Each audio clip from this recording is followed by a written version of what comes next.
মার্কিন যুক্তরাষ্ট্র আবার একটা হোঁচট খেলো এবং হোঁচটটা খুব বড় রকম ছিল। ইসরায়েল বলতে চাচ্ছে যে আমার পাশে একটা দেশ নিউক্লিয়ার প্রলিফারেশন করে, আমার জন্য একটা থ্রেট, সুতরাং আমি আমার অস্তিত্বের কারণে প্রতিবেশী, সুতরাং আমার যুদ্ধের দরকার আছে। খোরা হোক যা হোক একটা যুদ্ধ দাঁড় করানো গেল।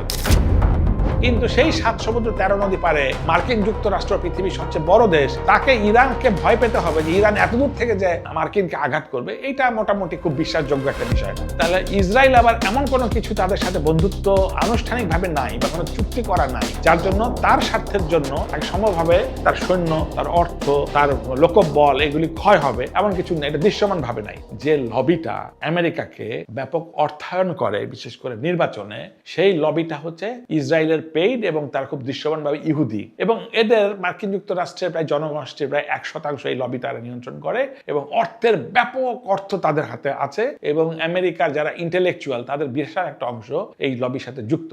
ফলে এই লবি যদি ফাইন্যান্স আজকে থেকে না করে, ট্রাম্প তাহলে একদম বিপদে পড়ে যাবে এবং হয়তো ট্রাম্প তার পক্ষে এই রাষ্ট্র চালানোটা কঠিন হয়ে যাবে, অথবা ওই লবির সাথে যে অলিখিত তাদের যে চুক্তি এটা থেকে সরে আসলে ট্রাম্পকে হঠাৎ করে গাছে উঠে মই সরিয়ে দেওয়ার মতো ব্যাপারটা হবে। 5+ স্টার রেটিং প্রাপ্ত দেশের সর্বোচ্চ বিদ্যুৎ সাশ্রয়ী ও eco friendly Walton AC. Walton air conditioner, smart comfort এখন নেক্সট লেভেলে। ফলে ট্রাম্প প্রকারান্তরে এই লবির কাছে অলিখিতভাবে একটা চুক্তিবদ্ধ যে আমি তোমার স্বার্থ দেখব, ফলে এই তারা বলে দিচ্ছে যে তুমি যাও, তোমরা ইসরায়েলের পক্ষে যুক্ত করো। এটা একটা যুক্তি। আর একটা বলা হচ্ছে খুব সম্প্রতি আমরা দেখেছি অ্যাপস্টেন ফাইলের অনেক বড় তাত্ত্বিক আলাপ। আমি খুব মোদ্দা কথা যদি এখানে যেটুকু বলি সেটি হচ্ছে যে অ্যাপস্টেন একটা লোক ছিল এবং এই দুর্বৃত্ত শিশুদের যৌন কেলেঙ্কারির সাথে সম্পৃক্ত ছিল, এবং সে দেখিয়েছে সে তার প্রলুব্ধ করে বিভিন্ন লোককে শিশুদের সাথে যৌন মিলনে বাধ্য করত। দেখা গেছে যে ট্রাম্প এবং মার্কিন যুক্তরাষ্ট্রের অনেকেই এটা তার প্রলোভনে প্রলুব্ধ হয় এবং অ্যাপস্টেইনের নিমন্ত্রণ গ্রহণ করে, এবং সেখানে তারা রাত্রি যাপন সহ বিভিন্ন অসৎ কাজে লিপ্ত ছিল। এই ভিডিওগুলি এবং অন্যান্য ক্লিপগুলি বলা হচ্ছে যে এইগুলি আসলে ইসরায়েলের হাতে তৈরি এবং ইসরায়েলের অ্যাপস্টেইন আসলে ইসরায়েলেরই তৈরি, কারণ অ্যাপস্টেইন পরবর্তীতে আত্মহত্যা করে, প্রকারান্তরে তাকে হত্যা করা হয় জেলের ভেতরে। ফলে আসল তথ্যটা আমাদের হাতে নাই বা রাষ্ট্র বলতে পারছে না, কিন্তু বলা হচ্ছে যে অ্যাপস্টেইন ফাইলের জালে বন্দী হয়ে যাওয়াটা একটি অন্যতম কারণ, এবং সারা পৃথিবীর দৃষ্টি অ্যাপস্টেইন থেকে সরিয়ে এনে ঘুরিয়ে ফেলবার জন্য এই বড় একটা নাটকের প্রয়োজন ছিল, এবং 2+2 এই 4 তৈরি করে সেই নাটক তৈরি করে ইরানকে প্রতিপক্ষ তৈরি করে দৃষ্টিটা ফিরে নিয়ে আসছে। এটা একটা যুক্তি। 3 হলো যে সামনে নির্বাচনে আসলে ট্রাম্প খুবই বিভ্রান্ত। আসলে সে ভেবেছিল যদি ইরানের পর যদি সে বোমা হামলা করে সাধারণ মানুষের রায় তার পক্ষে যাবে, কিন্তু দেখা গেল ঈপ্সিত ফলাফল ট্রাম্প তাদের পকেটে ঢোকাতে যখন সক্ষম হয়নি, তখন খোদ আমেরিকার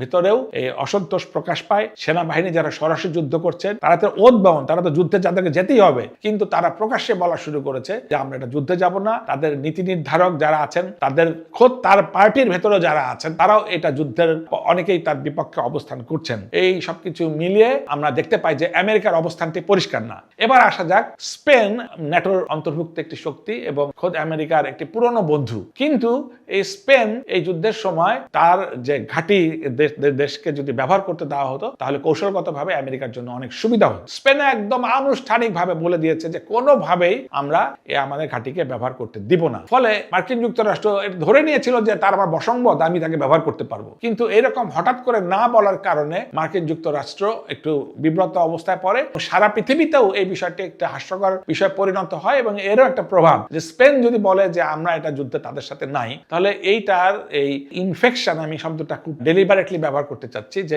এইটা আরো অন্যান্য দেশের ভিতর ছড়িয়ে পড়তে পারে। এই ভাবনাটা আরো সত্য হলো যখন দেখা গেল ইউকে, গ্রেট ব্রিটেনকেও তারা সবসময় একটা দৃশ্যমান ভাবে তাদের আর একটা মিত্রপক্ষ শক্তি বলা হয়। আমরা দেখেছি যে ওই আর্জেন্টিনাতে বছর 45 আগে ফকনার যুদ্ধে যখন করা হয়েছিল, তখন মার্কিন যুক্তরাষ্ট্র আর যুক্তরাজ্য এটা দুইজনেই পাশাপাশি দুজনকে থেকে তারা এই যুক্তিটি করেছিল। তার মানে মার্কিন যুক্তরাষ্ট্র ধরেই নিয়েছিল যে ইউকে তাদের সাথে থাকবে, কিন্তু আমরা দেখতে পেলাম গ্রেট ব্রিটেন আনুষ্ঠানিকভাবে খোদ তাদের সংসদে স্বয়ং প্রধানমন্ত্রী আনুষ্ঠানিকভাবে বলেছেন যে ট্রাম্প একটি তস্কর, এবং এই তস্করের সাথে যদি আমরা এই যুদ্ধে থাকি তাহলে পারে এই যুদ্ধের দায়ভার আমাদের ভাবে পড়বে, নৈতিকভাবে সারা পৃথিবীতে আমাদের কাছে গ্রহণযোগ্যতা আমাদের প্রশ্নবিদ্ধ হবে। আমরা কোনো ক্রমেই এটা ট্রাম্পের ব্যক্তিগত অভিলিপ্সা এবং ব্যক্তিগত ইচ্ছা, এবং তাদের হয়তো দেশে কিছু কিন্তু আমাদের কোনো ফলাফল বহন করে আনবে না। সুতরাং আমাদের সেনাবাহিনীকে আমরা সেখানে পাঠাবো না বা কোনো রকম কোনোভাবে আমাদের সমর্থন আমরা দিব না। আমরা দেখতে পাই ইউকে এটা তারা তাদের সহায়তা সামরিক বা তাত্ত্বিক বা নৈতিকভাবে তারা দেয় নাই।